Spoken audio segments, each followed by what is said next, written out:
The Red Dragon Grimoire, also known as the Grand Grimoire, is a notorious black magic text, reputedly offering rituals to summon demons, jinns, and forge pacts with them.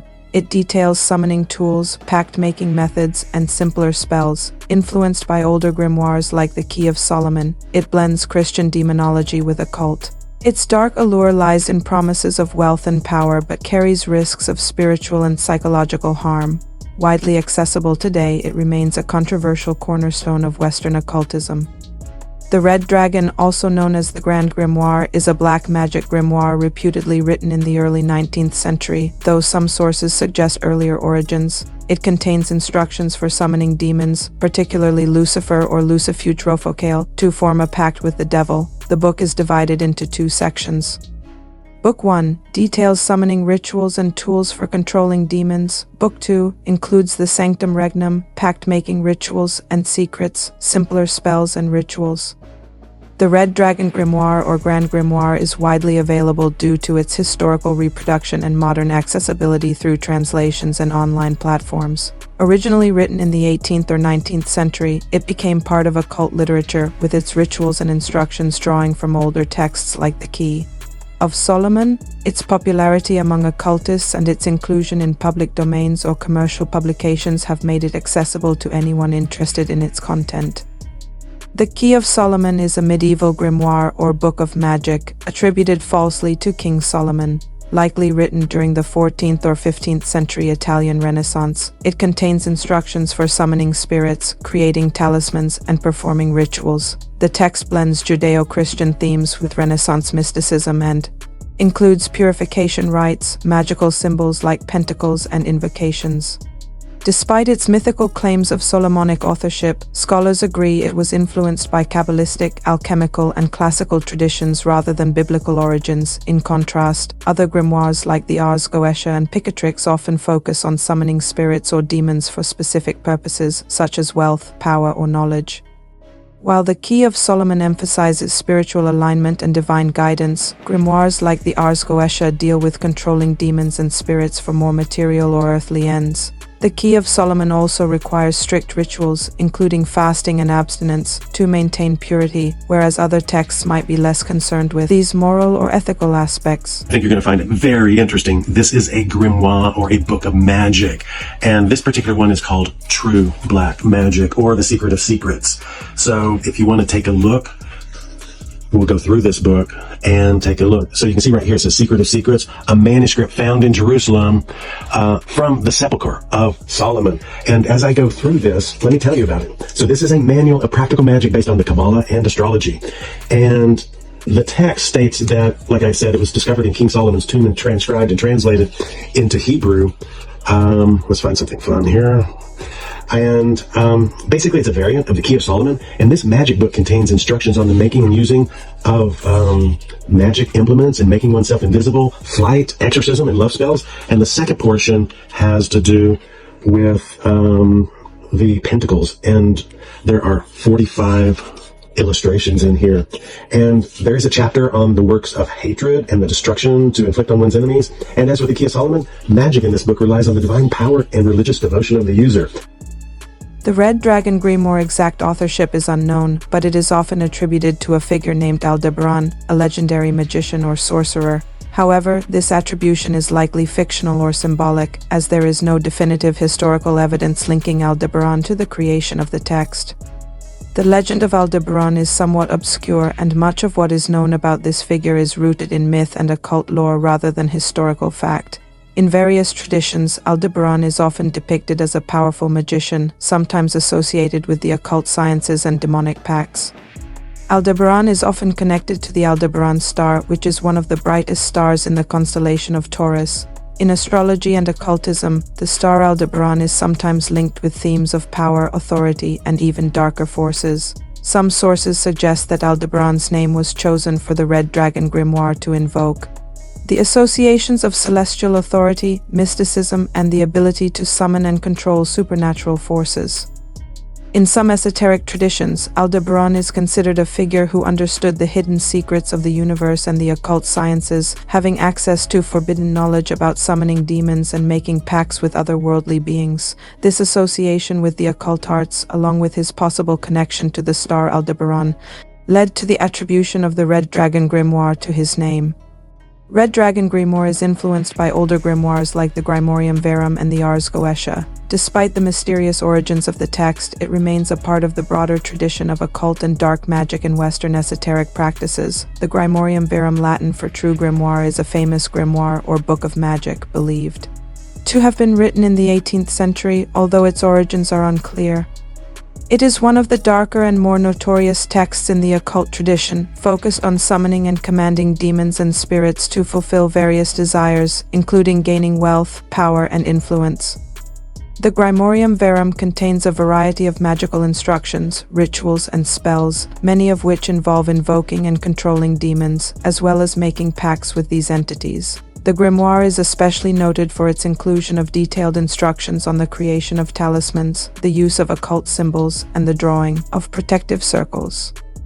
It is attributed to a French occultist named Louis de la, though this attribution is not definitively proven, and like many other grimoires, it likely draws on older traditions. While it was once considered a secretive and dangerous text, the Grimorium Verum remains a widely circulated and influential book in the world of occultism. However, like many grimoires, it carries a reputation for being associated with malevolent magic and dark forces. The Ars Goetia is a famous and influential section of a larger grimoire called the Lemegeton, or Lesser Key of Solomon. The Ars Goetia specifically deals with the summoning, binding, and commanding of 72 demons. It is one of the most well-known texts in the Western occult tradition, particularly within the field of demonology. The text provides detailed instructions on how to summon and control these demons, as well as their names, appearances, and the specific powers or abilities they are believed to possess.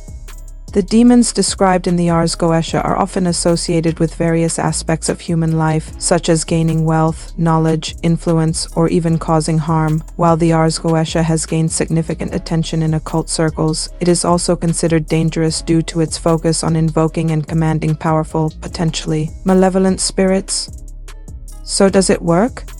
Throughout history, many practitioners and occultists have claimed to have used grimoires with varying degrees of success. Anecdotal reports exist, often shared on forums like Reddit or YouTube, where individuals claim to have summoned entities such as Lucifer or Lilith. These accounts describe subjective experiences, such as feelings of presence, visions, or energy shifts, but lack empirical evidence. Many experts and religious authorities caution against such practices, citing spiritual and psychological risks rather than proven outcomes. Here are a few historical figures who are often associated with the use of grimoires. John Dee was an English mathematician, astrologer, and occultist who was known for his interest in angelic communication and the occult. Dee famously used a combination of ritual magic and scrying, using a crystal ball or other reflective surfaces to communicate with angels. He compiled much of his occult knowledge in his personal diaries, some of which resemble grimoires in their content. While Dee believed he was receiving divine knowledge, many of his attempts to summon angels and spirits are viewed with skepticism, and there is no clear evidence of success in the ways he claimed. There are stories from the 17th century of occultists and magicians who claimed to use the Ars Goetia or similar grimoires to summon and control demons. These claims are often intertwined with stories of power, wealth, or the ability to influence others. One well-known tale is that of the German magician Heinrich Cornelius Agrippa, whose writings on magic, while not specifically related to the Ars Goetia, influenced many later occultists. Aleister Crowley, a famous occultist, is known to have worked with a variety of magical texts, including grimoires, throughout his life. Crowley was particularly interested in rituals, astrology, and ceremonial magic. He practiced and wrote about summoning and controlling spirits. Crowley himself claimed to have experienced visions and encounters with spiritual entities. The legend of Dr. Faust, a German scholar who supposedly made a pact with the devil in exchange for knowledge and power, is one of the most famous stories of someone using magical knowledge for personal gain. While the story of Faust is largely based on myth and later literary works, notably by Goethe, it draws on real traditions of alchemy and necromancy, which were often recorded in grimoires like the Ars Goetia. Faust's tale, while legendary, is an example of how grimoires have influenced cultural narratives about making deals with supernatural forces. In the modern era, some occultists claim to have successfully used grimoires like the Key of Solomon, Grimorium Verum, or the Ars Goetia. These practitioners often report experiences such as mystical visions, enhanced intuition, or other psychological or spiritual effects rather than concrete, supernatural manifestations. Are those grimoires dangerous? Rituals involving summoning spirits or demons could go wrong if the magician lacks proper control over the entities they attempt to summon.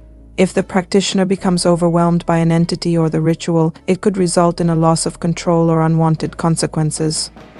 The notion of obtaining power through rituals, especially when combined with ego or greed, can cause a dangerous obsession with supernatural forces rather than seeking personal growth or transformation.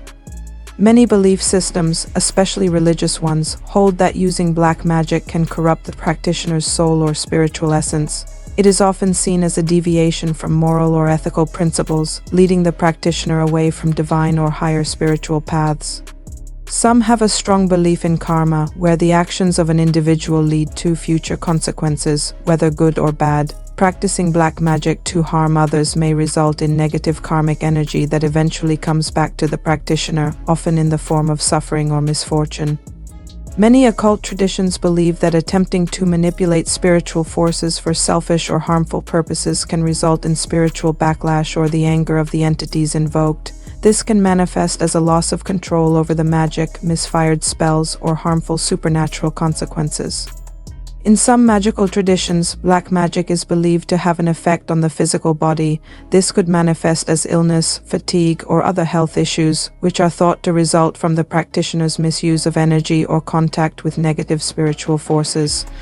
If the practitioner places curses on others or attempts to cause harm, they may unwittingly expose themselves to similar effects. Some believe that a curse or hex sent out may return to the caster, either directly or indirectly, impacting their health or well-being. In extreme cases, especially when dealing with powerful or malicious spirits, there is a belief that a practitioner might become possessed or influenced by the entities they invoke. This can lead to a loss of personal autonomy or control over one's actions. This video is to show the effects and dangers of magic and how easily accessible and used it is. It is also too easy to access. One has to remember that in order to gain something from contacting the dark world, he must sell their soul. Magic is considered deviation from the spiritual believer's way, and contacting demons may have adverse effects in a long run. Let me know your thoughts on this in comments below. Also, thank you for watching. If you like this sort of content and want to see more, please make sure to subscribe. Till next time.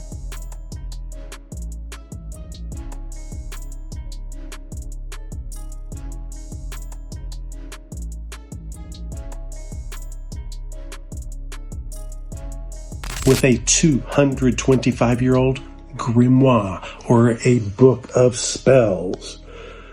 Let's keep going. Okay. Back to witches. Malleus Maleficarum, or Hammer of the Witches. This is the most sinister book ever printed on witchcraft. It is responsible for the deaths of hundreds of thousands of people between 1500 and 1750. Malleus Maleficarum, or Hammer of the Witches. Have you heard of a grimoire known as the Black Dragon? The Black Dragon, also known as Le Véritable Dragon Noir, also known as The Infernal Forces Subject unto Man, is a grimoire published in the late 1800s by an anonymous author. However, the contents of the Black Dragon are extremely derivative, as they are basically a copy and paste of an older grimoire known as the Grimoire of Pope Honorius. The Black Dragon is broken up into 3 sections, with the first section containing a warning to the reader not to use the magical instructions inside for selfish reasons. And then it moves on to instructing the magician on the required materia magica, or tools, that are needed to do the work found within the Black Dragon. Imagine a book so dangerous that it's said to summon demons and curse anyone who opens it. This is the Grand Grimoire. I'm going to say this as a cautionary tale to anybody listening to the show right now. If you're dabbling into the arts, if you are bringing any type of grimoire or text into your home, you are pretty much automatically opening yourself up for any type of crazy shit that's going to happen to you.